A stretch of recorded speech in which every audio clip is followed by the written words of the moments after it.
교육학에서는 학교에서 가르치는 교육과정에 두 가지가 있다라고 말합니다. 하나는 공식적인 교육과정이 있고 또 다른 하나는 잠재적인 교육과정이 있습니다.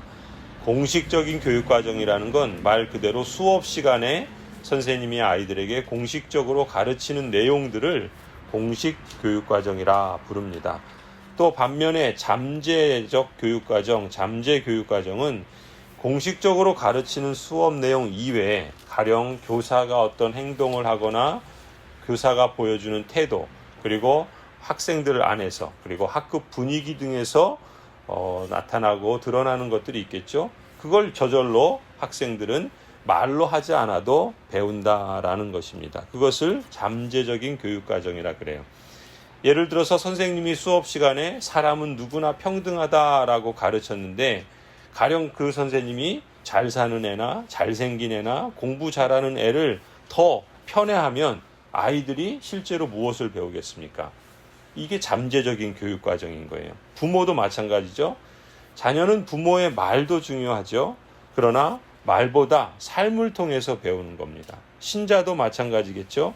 교회 다닌다 그러고 기도는 청산유수처럼 하는데 정작 사람들 뒷담화로 욕하고 안 믿는 사람보다 더 욕심부리면서 남 이용해서 자기 이속 챙기는 데 빠르고 감사보다는 늘 불평과 원망이 많고 성실하게 건실한 삶을 살기보다 게으르고 방탕한 삶을 살아가고 그걸 보는 사람은 무엇을 배우고 무슨 판단을 하겠습니까? 이것이 잠재적인 교육과정이라 그럽니다. 오늘 본문을 보면은 남유다의 유대인들이 그런 거예요. 자신들은 하나님의 언약 백성이라고 열방 가운데 특별히 선택된 민족이라고 자랑을 하면서 겉으로는 공식적으로 할례도 받고 제물도 드리고 각종 절기를 지켰지만 잠재적으로는 속마음으로는 하나님보다 이방인들이 섬기는 그 풍요의 신 바알에게 더 관심을 쏟는 거예요. 이방인들처럼 다른 신을 섬기면서 영적으로 음행하고 또 실제적으로 행악하는 그러한 삶들을 살아갔던 것이죠. 오늘 4절에 그렇게 말합니다. 지금 너는 나를 아버지라고 부르면서 또 오랜 친구라고 하면서 하나님은 끝없이 화를 내시는 분이 아니다. 언제까지나 진노하시는 분이 아니다. 라고 하면서 온갖 악행을 마음껏 저질렀다. 하나님께서 이렇게 말씀합니다.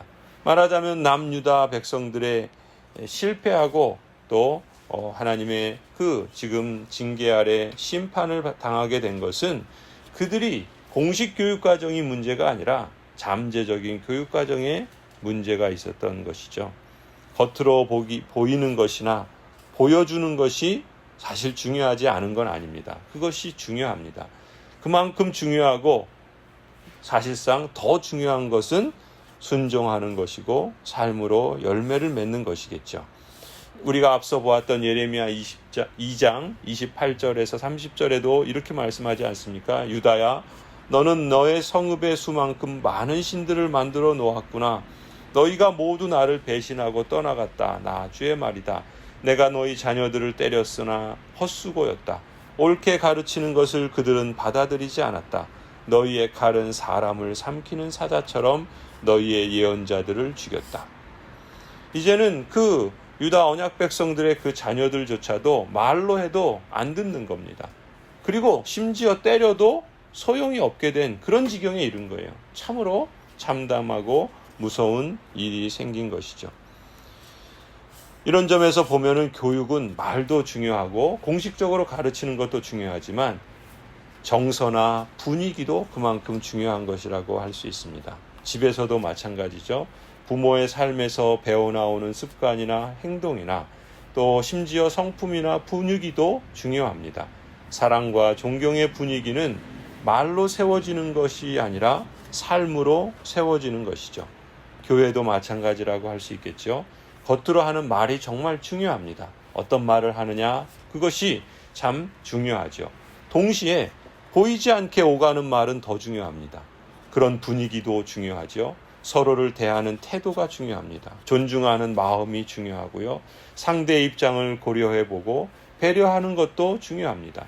존중하고 또 인격도 매우 중요하죠. 신앙이 좋다, 나쁘다는 것은 어떤 의미에서는 주여 주여 겉으로 하는 말이 아니라 보이지 않는 태도, 그리고 그 말들, 그리고 그 인격들, 거기에 더 많이 좌우될 수도 있습니다. 그것을 교회 문화라 그러죠. 또 그것이 삶에 배어있는 그런 습성과 또 인격들로 나오는 것이죠. 하나님 나라는 그런 점에서 말에 있지 않고 능력에 있다라고 말합니다. 삶으로, 감사로 하나님을 예배하는 자가 하나님을 영화롭게 한다라는 말씀이죠. 그 열매로 그 나무를 안다라고 말씀하고 있습니다. 이렇게 보면은 사실 우리는 다 하나님 앞에 참 부끄럽고 부족하고 또 실패할 수밖에 없는 인생이죠. 그러나 그것이 우리의 변명이거나 우리의 연약함과 죄를 덮어놓을 수는 없습니다. 우리는 예수 그리스도와 연합된 자이죠.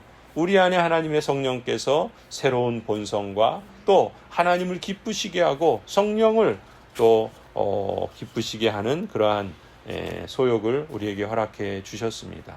그런 점에서 또한 우리에게 좋은 스승이 있죠. 예수 그리스도만이 우리의 참된 스승입니다. 아니, 예수님은 우리의 스승일 뿐만 아니라 우리의 머리이기도 하십니다. 예수님이 누구십니까? 예수님은 말하자면 공식적인 교육과정과 잠재적인 교육과정, 공식적인 교육과 비공식적인 교육이 일치하신 분이죠. 말을 통해서 하나님 나라를 선포해 주셨고 또 삶을 통해서 하나님 나라를 보여주시고 이루어 가신 분이십니다. 그런 예수 그리스도가 우리의 머리라는 것, 우리가 다 그리스도께 연합되어 있고 연결되어 있다는 것은 너무나도 소중하고 그것이 사실은 부족하고 연약하고 흠많은 인생이지만 그러나 우리가 예수 그리스도와 연합되어 있다라는 거기에서부터 우리는 예수 그리스도를 닮아가고 또 예수 그리스도가 성경이 말씀하시는 것처럼 우리가 자라서 성숙해야 할 목표다라는 것을 우리는 늘 잊지 않아야 되겠습니다. 그래서 예수님을 아는 것과 예수님을 믿는 것에서 하나가 되어 그리스도의 장성한 분량에까지 자라갈 수 있도록 우리는 날마다 성령 하나님을 의지하고 주의 말씀을 우리의 삶의 길표와 표준으로 삼아서 감사로 순종의 삶을 살아가고자 힘써야 할 줄로 믿습니다. 이런 점에서 또 오늘 본문을 보면은 이제 하나님께서 이렇게 말씀합니다. 6절이죠. 요시아 왕 때 주님께서 또 나에게 말씀하셨다. 너는 저 배신한 이스라엘이 한 일을 보았느냐? 그가 높은 산마다 올라가서 음행을 하였고 또 푸른 나무가 있는 곳마다 그 밑에서 음행을 하였다. 그래도 나는 그가 이 모든 음행을 한 다음에 다시 나에게로 돌아오려니 하고 생각하였다. 그러나 그는 끝내 돌아오지 않았다. 신실하지 못한 그의 아우 유다까지도 언니의 변절을 보았다. 유다는 이스라엘이 나를 배신하고 음행을 하다가 바로 그것 때문에 나에게 내쫓기는 것과 이혼장을 쥐고 내쫓기는 것을 보았다. 그러나 이 신실하지 못한 아우 유다가 두려운 줄도 모르고 오히려 자기도 가서 음행을 하였다. 그것을 내가 직접 보았다. 지금 하나님께서 남유다에게 지금 북이스라엘의 그 배역과 그것으로 인해서 당한 하나님의 그 내쫓기는 그런 역사를 보고 배우라는 거예요. 그걸 촉구하고 있는 것이죠. 그래서 하나님을 배역하고 이방신과 영적 간음의 결과로 북이스라엘이 망한 것을 본 남유다인데 하나님을 두려워하지도 않고 오히려 북이스라엘과 마찬가지로 하나님을 폐역하고 이방신과 영적 간음을 저질렀던 것이죠. 하나님께서는 북이스라엘보다 기회를 더 준 남유다의 폐역이야말로 북이스라엘의 죄악보다 더 무겁다라고까지 이렇게 말씀을 하시는 겁니다. 이 본문을 묵상하면은 반면교사라는 말을 떠올리게 됩니다. 1960년대 중국의 문화혁명을 일으켰던 마오쩌둥, 모택동이 있죠. 이 마오쩌둥이 처음 한 말이 이 반면교사라는 말입니다. 이 말의 뜻은 혁명의 위협이 되기는 하지만 반면에 사람들에게 교훈이 되는 집단이나 개인을 두고서 반면교사라는 말을 했습니다. 말하자면 이렇게 말할 수 있겠죠. 못된 사람이지만 그 사람을 통해서도 배워야 한다라는 의미입니다. 오늘 본문을 보면 하지만 안타깝게 또 이 남유다는 북이스라엘을 반면교사로 삼지 않았습니다. 10절 11절에 이렇게 말하죠. 이런 온갖 음행을 하면서도 배신한 자매 유다는 건성으로 나에게 돌아오는 척만 하고 진심으로 돌아오진 않았다. 나 주의 말이다. 주님께서 또 나에게 말씀하셨다. 비록 이스라엘이 나를 배신하였다고 하지만 신실하지 못한 유다보다는 낫다. 여러분, 이렇게까지 말씀하시는 하나님의 마음, 그 마음에는 진정 무엇을 원하시는 것일까요? 우리가 호세아서에서 본 것처럼 택하시고 부르신 언약 백성을 불쌍히 여기는 하나님의 그 애정, 그 하나님의 사랑이 속에서 불길처럼 강하게 치솟아 오르는 것 아니겠습니까? 그래서 하나님께서는 자비로우시고 은혜로우시고 오래 참으시고 불변하시는 하나님이셔서 이 배역한 북이스라엘과 이 패역한 이 남유다가 다시금 죄를 회개하고 자복하고 돌아올 것을 촉구하고 계시는 것이죠. 그것이 12절부터 14절이에요. 너는 북쪽으로 가서 이 모든 말을 선포하여라. 배신한 이스라엘아, 돌아오너라. 나 주의 말이다. 내가 다시는 노한 얼굴로 너를 대하지 않겠다. 나는 자비로운 하나님이다. 나 주의 말이다. 내가 노를 영원히 품지는 않겠다. 다만 너는 너의 죄를 깨달아라. 너는 너의 주 하나님을 배반하고 떠나서 푸른 나무마다 찾아다니며 그 밑에서 다른 신들에게 너의 몸을 내맡겼으며 나에게 순종하지 않았다. 너는 이것을 깨달아라. 나 주의 말이다. 나를 배신한 자녀들아, 돌아오너라. 나 주의 말이다. 간음하고 집 나간 아내를, 배신한 자녀들을 끝까지 받아주겠나라고, 돌아오라고 죄를 회개하고 하나님께로 다시금 돌아오라고 호소하는 남편의 모습이고 아비의 모습이죠. 자비하신 하나님께서는 이렇게 촉구하실 뿐만 아니라 당신께 합한 목자를 보내셔서 영원한 기업을 얻게 하겠노라 하시는 언약까지도 제시해 주십니다. 14절부터 말씀하죠. 내가 너희의 보호자다. 내가 성읍마다 한 사람씩, 가문마다 두 사람씩 택하여 너희를 시온산으로 데려오겠다. 그때 내가 마음에 맞는 목자들을 너희에게 세워주겠다. 그러면 그들이 지식과 훈계로 너희를 양육할 것이다. 그때가 이르러서 너희가 이 땅에서 번성하여 많아지면 아무도 다시는 주의 언약궤를 말하지 않을 것이다. 나 주의 말이다. 그것을 다시는 마음속에 떠올리지도 않을 것이며 기억하거나 찾지도 않을 것이다. 그것이 필요도 없을 것이다. 그때에는 누구나 예루살렘을 주의 보좌라고 부를 것이며 문 민족이 그리로 예루살렘에 있는 주 앞으로 모일 것이다.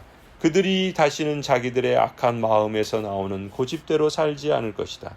그때에는 유다 집안과 이스라엘 집안이 하나가 되어서 다 같이 북녘 땅에서 나와서 내가 너희 조상에게 유산으로 준 땅으로 들어갈 것이다. 하나님의 나라가 예수 그리스도를 통해서 이 땅에 이루어지고 그리고 그리스도의 재림을 통해서 완성될 것이다 라고 하는 이 소망의 메시지를 하나님께서는 예레미야를 통해서 증거해 주고 계시는 것이죠. 성도 여러분, 이 땅에서도 또 대통령이 가령 사형 집행수의 사형을 면하게 해줄 수 있죠. 특별 사면을 할 수도 있습니다. 그러나 그 사형수를 자신의 자녀로 삼는 경우를 우리는 보지 못하지 않았습니까? 그런데 지금 창조주 하나님께서는 어떠하십니까? 피조물인 사람에게 그런 은혜를 베풀어 주시는 것이죠. 죄의 대가가 아무리 크고 사형에 해당하는 그런 만큼 무겁지만 누구든지 자복하고 회개하며 그 죄에서 돌이키고 하나님을 향하여 돌아오면, 하나님을 향하여 가까이 하면 놀라운 일이 벌어지게 되는 것이죠. 하나님께서 하나님의 그 생명의 나라를 유업으로 주실 뿐만 아니라 하나님의 자녀로 삼아주시는 것입니다.